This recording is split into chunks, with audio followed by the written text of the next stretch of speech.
Boa tarde, está no ar o RBV News, edição tarde, que leva a você, internauta, os principais fatos do dia em Mato Grosso do Sul, no Brasil e no mundo. Uma mulher foi presa na manhã desta terça-feira em Nova Andradina por intermediar encontros sexuais entre a filha menor de idade e um advogado. De acordo com informações da polícia, a mulher recebia dinheiro em troca dos abusos sexuais. A prisão foi feita pelo Grupo de Atuação Especial de Repressão ao Crime Organizado. O advogado, que não teve o nome divulgado, também foi preso. Ele está detido na cidade de Nova Andradina. A mãe da menor foi presa na cidade de Presidente Prudente, interior de São Paulo. Se forem condenados, eles podem pegar pena de até 15 anos de prisão. Servidores do Judiciário e dos cartórios eleitorais estão a todo vapor para que todas as urnas eletrônicas estejam prontas para as eleições do segundo turno da capital, que acontece no próximo domingo. A previsão é que todas as máquinas fiquem prontas até às 7 da noite desta terça-feira. A preparação das urnas eletrônicas começou ontem no Tribunal Regional Eleitoral de Mato Grosso do Sul e no depósito do tribunal, que fica na Avenida Júlio de Castilho. As urnas estão recebendo a inserção das mídias, procedimento que atualiza o programa que habilita a utilização e o lacre. Bom, hoje nós estamos fazendo a transição das urnas do primeiro para o segundo turno. Como as urnas já foram inseminadas em primeiro turno com os dados dos candidatos e eleitores, agora a gente só coloca uma mídia nela, indicando quais são os candidatos que estão aptos a concorrer para o segundo turno. Fazemos o autoteste na urna para já deixar ela pronta para o segundo turno. As urnas eletrônicas que serão utilizadas no segundo turno serão distribuídas a partir de amanhã. A central de matrículas da Rede Municipal de Ensino de Campo Grande está funcionando há uma semana e o movimento tem sido intenso. Mas pais e estudantes precisam ficar atentos aos prazos. Por telefone, internet ou pessoalmente, estas são as formas que os pais já podem fazer a pré-matrícula de seus filhos para o ano letivo de 2013. Há mais de 6 anos em funcionamento, este sistema só trouxe benefícios, já que filas não existem mais para fazer a matrícula. E para Eliane da Silva, não ter que enfrentar filas é muito bom. O tema melhorou bastante, né? Porque a gente não precisa enfrentar filas, né? Não precisa, como falar assim, é mais dificuldade, né? De chegar até o local e tal. E pela internet não tem acesso já à internet, né? Fica bem mais fácil. A REME, Rede Municipal de Educação, conta atualmente com 83 mil alunos matriculados em 94 escolas do município. Adriana Cedrão, chefe da Central de Matrículas, lembra que mesmo com a pré-matrícula feita, os pais precisam efetivá-la no final do ano. Nós temos 2 momentos, que ele tem que fazer pelo telefone ou via web, mas o pai tem que estar indo na escola do dia 10 ao dia 14 de dezembro para efetivar a matrícula, que é o momento mais importante.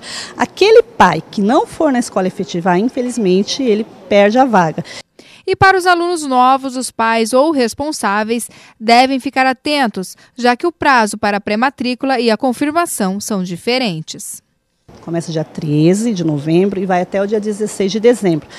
Vale lembrar que também, mesmo fazendo todo o processo pela internet do aluno novo, ele tem que estar indo na escola do dia 7 ao dia 11 de janeiro para estar efetivando essa matrícula lá na escola. Campo Grande está entre as capitais com o maior número de motociclistas. Basta sair no trânsito para constatar a guerra que os motoristas travam com as motos todos os dias. Agora, o que pouca gente sabe é que o número de mulheres pilotando vem crescendo a cada dia. O bom é que a famosa precaução feminina vem ajudando a reduzir os acidentes. Agilidade, rapidez, facilidade na hora de deslocamentos. Todos estes ingredientes aliados à correria do dia a dia fez com que Campo Grande ocupasse a 4ª posição das capitais do Brasil com o maior número de motos, segundo o censo do IBGE. Segundo o ranking nacional, a capital sul-mato-grossense só perde para Palmas, Boa Vista e Porto Velho. São quase 68 milhões de domicílios que possuem motos de uso particular, o que representa 27%. No estado, o número de motos é de quase 280 mil. Só Campo Grande responde por mais de 100 mil. E este número crescente de habilitados na categoria A vem aumentando entre as mulheres. Dados do Departamento Estadual de Trânsito, DETRAN, apontam que este número subiu para 109% de 2008 até 2012.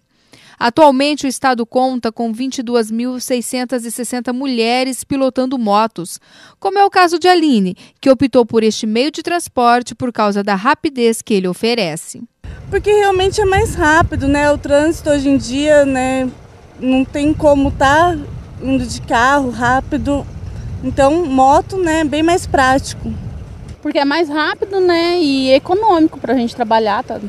E o gerente desta concessionária de motos, o Wilson Diniz, afirmou que as vendas para as mulheres cresceu e muito. Segundo ele, são vendidas por dia 90 motos só para as mulheres. Realmente o segmento para as mulheres tem aumentado bastante as vendas, né? Elas procuram bastante o tipo de motocicleta. Hoje, antigamente, mulheres procuravam só um tipo de scooter, né, que são as motos pequenas. Hoje diversificou bastante. Então hoje você vê mulheres comprando todo o modelo de motocicleta, inclusive motocicletas de alta cilindrada. A procura realmente aumentou bastante. Hoje gira em torno de 30% a 35% venda para as mulheres. Apesar deste aumento expressivo, o número de acidentes entre as mulheres em 4 anos cresceu apenas 26%. E esta estatística se deve muito aos cuidados que elas possuem no trânsito. As mulheres, elas se envolvem menos em acidente de trânsito. Nós tivemos aqui um crescimento de 37% de adesão do público feminino por compra de veículos e tivemos aí só um aumento de 26% de acidentes envolvendo mulheres. Então, apesar do grande número de compras, ela se envolveu menos em acidente em comparação com os homens. Ela se envolve menos em acidente que o homem. Então, a gente vê também que é pelo cuidado que essa mulher tem com os filhos, com a casa, né, com todo esse carinho, ela transfere isso para o trânsito também. Mesmo com índice baixo de acidentes, alguns motoristas não se sentem seguros no trânsito, como é o caso de Raquel. Não me sinto, é muito perigoso, tem que andar o tempo inteiro com cuidado e bastante atenção. Você acha que precisa então de um curso, de uma orientação para os motoristas? Acredito que sim, né? Só que nem todos obedecem. Todo mundo sabe das leis do trânsito, tudo certinho, mas não fazem, né? Ninguém respeita ninguém, não. É muita gente. E no próximo bloco você confere os principais fatos do Brasil e do mundo. Nós já voltamos.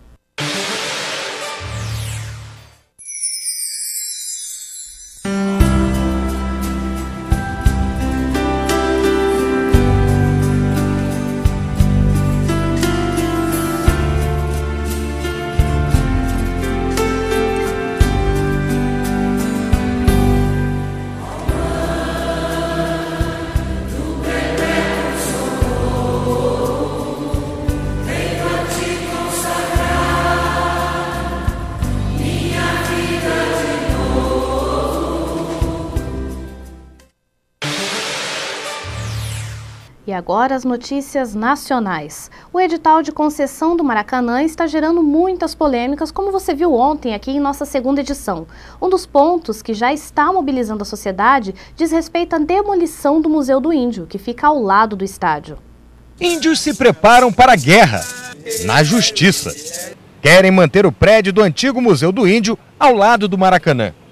O governo do estado lançou edital para a melhoria do entorno do estádio e prevê a demolição do imóvel que está degradado pela ação do tempo. O estado diz que comprou o imóvel da Companhia Nacional de Abastecimento e quer pôr a construção abaixo. Ali não é residência, nem está preparado para isso. É uma total desvio de finalidade de um prédio que pessoas morem ali dentro, né? Então é uma coisa tão fora do padrão que efetivamente essas pessoas terão que sair. Desde 2006, 17 etnias indígenas se revezam na ocupação de defesa do terreno. A alegação do governador Sérgio Cabral é que a retirada do imóvel foi pedida pela FIFA, fato negado posteriormente pela entidade máxima do futebol mundial. Se comentava que aqui seria um estacionamento, né? Então, uns 4 anos atrás, a própria FIFA mandou e-mail para cá, dizendo que não aceitaria o estacionamento a 1 quilômetro do estádio. E agora esse aqui também ela avisa que não foi pedido dela, não é uma exigência da FIFA. O prédio já foi sede do Serviço de Proteção ao Índio, criado pelo Marechal Rondon e que deu origem à FUNAI, Fundação Nacional do Índio. Depois virou museu, fundado por Darcy Ribeiro. Representantes dos conselhos regionais de engenharia e de arquitetura vistoriaram o imóvel e concluíram que ele não corre o risco de desabar. Construído no século XIX em estilo neoclássico, o prédio pertenceu ao Duque de Saxe, genro do imperador Dom Pedro II. Este historiador também defende a preservação do imóvel e estranha que, apesar de muitos pedidos, o prédio nunca tenha sido tombado. O mais estranho é o Darcy Ribeiro chegar ao governo do estado e não ter tombado. Isso porque o INEPAC poderia muito bem tombar, não dependia do governo federal. A Defensoria Pública da União vai tentar impedir a demolição do antigo Museu do Índio com uma ação civil pública na Justiça Federal. Temos ofício, resposta escrita da FIFA, onde ela diz que não só não determinou a demolição do prédio, como também é contrária à demolição do antigo Museu do Índio. Hoje os índios vão à LERJ tentar sensibilizar deputados estaduais. No fim de semana estão sendo esperados índios de várias tribos para aumentar os protestos em defesa da terra que entendem pertencer a eles. E agora mais polêmica. Uma resolução do Conselho Federal de Medicina Veterinária que define novos procedimentos e métodos de eutanásia em animais está causando muita discussão. A resolução não agradou, principalmente às sociedades protetoras. O texto prevê situações em que o veterinário pode fazer ou supervisionar a eutanásia em animais. Entre as razões aparece o bem-estar do animal doente, se ele for uma ameaça à saúde pública ou ao meio ambiente. Além disso, o Conselho indica que o abate pode ocorrer caso o tratamento do bicho seja muito caro para o dono, o que gera controvérsia. Tem que ser feita nos últimos casos. No caso do animal estar numa situação irredutível, não ter mais condição e que te tenha pelo menos os 2 veterinários para testar a situação do animal, quando ele está num sofrimento irreversível. O que acontece sobre essa resolução do Conselho Federal de Medicina Veterinária, para mim, é um extermínio de animais. Sociedades de proteção dos animais alertam que o texto não faz distinção da eutanásia de animais de produção e de estimação e que, por isso, as novas regras poderiam aumentar o abate destes bichos por falta de recurso dos donos. Do outro lado, o Conselho Federal de Veterinária defende que a orientação é apenas para os animais de uso comercial. O que se espera é o seguinte: tenha ou não tenha dinheiro para pagar, recurso financeiro para pagar, que esse processo, se for realizado, ele seja feito dentro dos ditames da ética e dos procedimentos que tragam o menor sofrimento possível para o animal.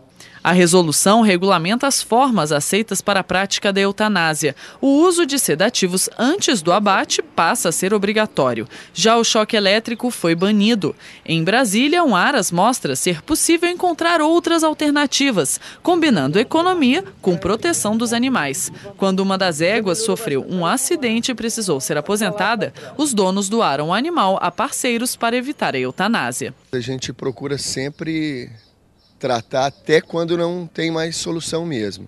Mas no caso da égua, a gente procurou faculdades de medicina veterinária para que ela continuasse a ter a vida dela e servisse de material de estudo para os alunos que estão se formando.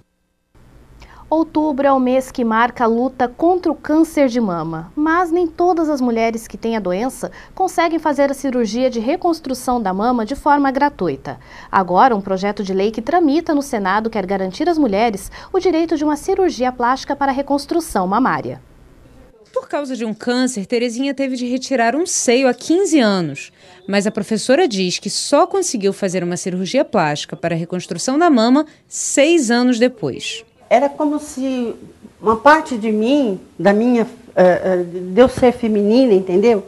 Assim, da feminilidade mesmo, tinha ido embora, sabe? É como se você tivesse perdido uma parte de você, né? Mas que era muito importante para mim. O câncer de mama é o segundo mais comum entre as mulheres no Brasil. A estimativa do Ministério da Saúde é de que sejam registrados mais de 52 mil novos casos da doença este ano. No ano passado, o SUS realizou mais de 13 mil cirurgias de mastectomia, que é a retirada do seio. Reconstruir a mama é a forma que muitas mulheres encontram para recuperar a autoestima. A cirurgia de reconstrução dos seios já é feita gratuitamente pelo SUS e pelos planos de saúde para as mulheres que tiveram câncer de mama. Mas o tempo de espera pode ser longo. Por isso, um projeto de lei que tramita no Senado determina que ela seja feita imediatamente depois da mastectomia. O projeto, apresentado em 2008 e já aprovado pela Câmara dos Deputados, precisa ainda ser avaliado pela Comissão de Assuntos Sociais e levado à votação no Senado. Se aprovado, segue para a sanção presidencial. Hoje, cerca de 1.300 cirurgias de plástica mamária reconstrutiva são feitas pelo SUS a cada ano. Com a nova lei, nenhuma paciente teria de esperar. Você evita que a paciente conviva com a ausência da mama, que é devastador para qualquer mulher, você ter que passar um período sem mama para depois iniciar o processo da reconstrução mamária. Os padrões brasileiros para medir a qualidade do ar estão defasados. De acordo com o Instituto de Energia e Meio Ambiente, os limites de concentração de poluentes na atmosfera não refletem os avanços científicos e o prejuízo maior é para quem trabalha ao ar livre. O Instituto de Energia e Meio Ambiente alerta: poluentes presentes hoje no ar podem passar despercebidos pelos órgãos de controle. Mas quem trabalha na rua percebe os efeitos na pele. Tenho pressão alta, quando eu ando eu canso bastante. Isso eu vejo por causa da poluição, né? Eu tenho rinite. E dependendo da poluição do ar, a rinite deixa você sem voz, nariz escorrendo. 3 substâncias são as que mais preocupam. O índice brasileiro considera aceitável a emissão de até 365 microgramas de dióxido de enxofre por metro cúbico, mas a OMS recomenda apenas 20 microgramas. Aqui, o índice de dióxido de nitrogênio é permitido em até 320 microgramas por metro cúbico. Para a OMS, não pode passar de 200. E quando se trata de material particulado fino, com diâmetro menor que 2,5 micra, o Brasil não indica nenhum limite. Quanto menos controle de poluição você faz, maior é o custo do dano. Maior é o custo para as pessoas e para a saúde. As recomendações da Organização Mundial de Saúde são atualizadas conforme saem novos estudos científicos. Recentemente, o Laboratório de Poluição Atmosférica da USP, Universidade de São Paulo, descobriu que taxistas, agentes de trânsito e profissionais expostos às grandes avenidas sofrem mais do que se imaginava. Eles foram comparados com trabalhadores do Horto Florestal, região menos poluída da capital paulista. Além dos problemas respiratórios e cardiovasculares, o primeiro grupo tem mais tendência a conjuntivite, rinite e até câncer. As pessoas expostas à poluição em São Paulo, por exemplo, têm cerca de 30% a 40% de chance a mais de vir a ter câncer de pulmão, mesmo não sendo fumantes. Apesar de taxistas, motoboys ou agentes de trânsito estarem mais expostos à poluição, os pulmões dos trabalhadores lá do Horto Florestal também não vão bem. Apresentam o dobro da quantidade de material particulado fino recomendado pela Organização Mundial da Saúde. Para os pesquisadores da USP, isso mostra que a poluição não tem limites. E no próximo bloco, você confere uma entrevista sobre o aumento do índice de catapora entre crianças e adultos. Nós já voltamos. Nasce em Campo Grande, o mais completo portal de notícias de Mato Grosso do Sul. Economia, esporte, política, cultura e lazer. Notícias do estado, do país e do mundo. Além da Web TV trazendo matérias e insights ao vivo no decorrer da programação. Tudo isso sob o comando da mais completa equipe de jornalismo do estado, associada às maiores agências de notícias do Brasil e do mundo. RBV News. Aqui você sabe de tudo. Dificuldades para se comunicar? Não ouve bem os sons? Agora chegou a oportunidade. Ganhe qualidade de vida com as promoções do Centro Auditivo Grambel. São aparelhos auditivos com parcelas a partir de 10 de 190. Temos telefones amplificados, aparelhos com frequência modulada para ouvir melhor a TV. Completa linha de modernos aparelhos digitais importados e assistência técnica para várias marcas. Fazemos teste domiciliar sem compromisso. Centro Auditivo Grambel.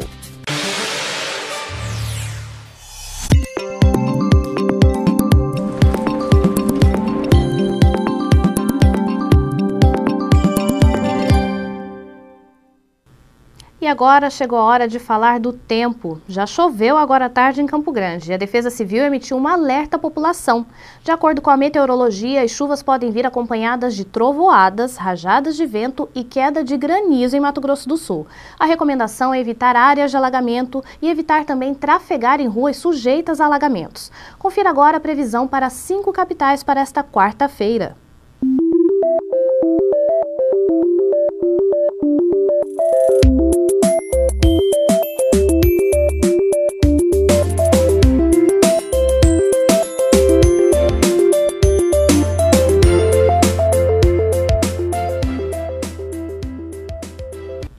A catapora é uma doença contagiosa clássica da infância, mas nos últimos tempos está com diagnósticos positivos mais frequentes em Campo Grande, inclusive em adultos. Os médicos alertam os pais e responsáveis sobre a automedicação, já que a prática, que deveria ser banida, pode até mesmo agravar o quadro da doença.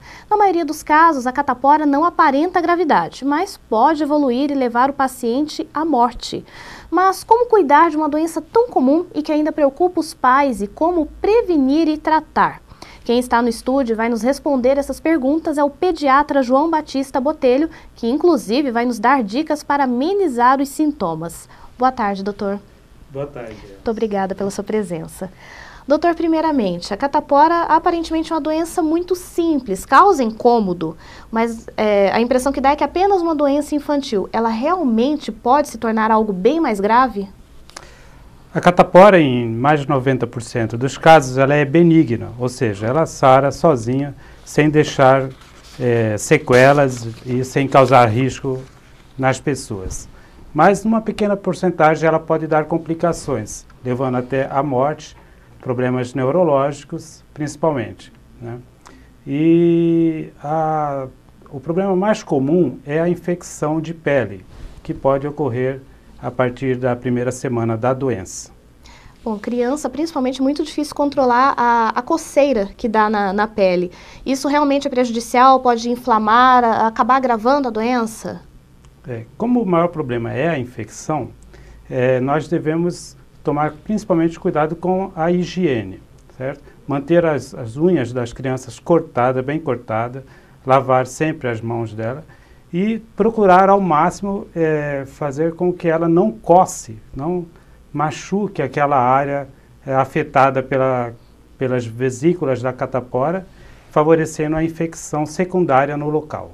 Agora, é verdade ou é mito o fato de que um adulto, quando pega a catapora, ele sofre um pouco mais, a doença é um pouco mais, digamos assim, ela maltrata um pouco mais o adulto? É verdade, Elci. A catapora é uma doença viral e, como todas as doenças virais, no adulto, como ele tem o sistema imunológico mais reativo, ela tem a manifestação, ela é mais exacerbada. Então, o adulto ele vai ter sintomas de febre mais elevado, dores, mal-estar, nele vai ser mais exacerbado do que é na criança. A criança geralmente ela tem a catapora e continua brincando, continua levando a vida dela mais ou menos normal. No adulto não, ele vai ficar prostrado, ficar acamado, então ele vai sentir mais, porque a resposta dele é mais exacerbada. Nesse período do ano é muito comum iniciar o período de surto da catapora. Por que este período é mais comum a incidência da doença, tanto em crianças e agora também em adultos? Essas doenças são chamadas doenças sazonais. Então, elas têm a característica de setembro, outubro, ter elevação, por questões climáticas e da própria característica do vírus, né? Então, nós estamos na transição do inverno para primavera, verão, e o vírus ele se replica e se transmite com mais facilidade nessa época do ano. Por isso que nós temos uma elevação quase todos os anos, no meses de setembro, outubro, a maior quantidade de catapora nas pessoas. E a questão da automedicação? Muitas vezes os pais ali na ânsia de amenizar os sintomas acabam medicando as crianças inadequadamente. Quais os riscos dessa ação, doutor? A catapora, apesar de ser benigna, ela pode se complicar. Numa das complicações é a reação, por exemplo, com a aspirina, o AS, o melhoral infantil.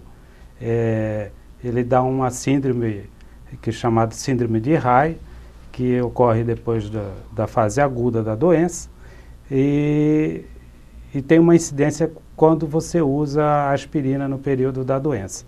Então, evitar isso. Os corticoides também podem fazer com que a catapora seja benigna, fique um pouco mais grave. Então, é fundamental evitar o uso de medicamentos que não sabem qual é o seu componente ou que possua esses componentes. E lembrando que ela é uma doença autolimitada e praticamente não tem nenhum tratamento específico para ela. Então, o básico é higiene, hidratação e evitar a coceira exagerada. Certo. Por ser uma doença contagiosa, doutor, não existe um meio de evitá-la, né? Não, hoje existe a vacina contra a varicela. Atualmente ela só está no sistema privado, né? E no sistema público só para as crianças com doenças de base que favoreçam a doenças mais graves. Então, a gente não tem, como ela é muito contagiosa, praticamente não tem como se evitar. Agora, as pessoas que estão no comecinho da doença, e com aquela fase de bolhas, principalmente, tem que procurar isolar, não ir para a creche, para diminuir o contágio. Certo. Eu acabei de conversar com o médico pediatra João Batista Botelho, que nos esclareceu mais sobre a catapora. Mais uma vez, obrigada pela sua participação, doutor. De nada, boa tarde a todos, estou sempre à disposição. Muito obrigada, boa tarde. O RBV News Edição Tarde fica por aqui. Você confere mais informações amanhã na nossa edição das 11 horas da manhã. Uma boa noite.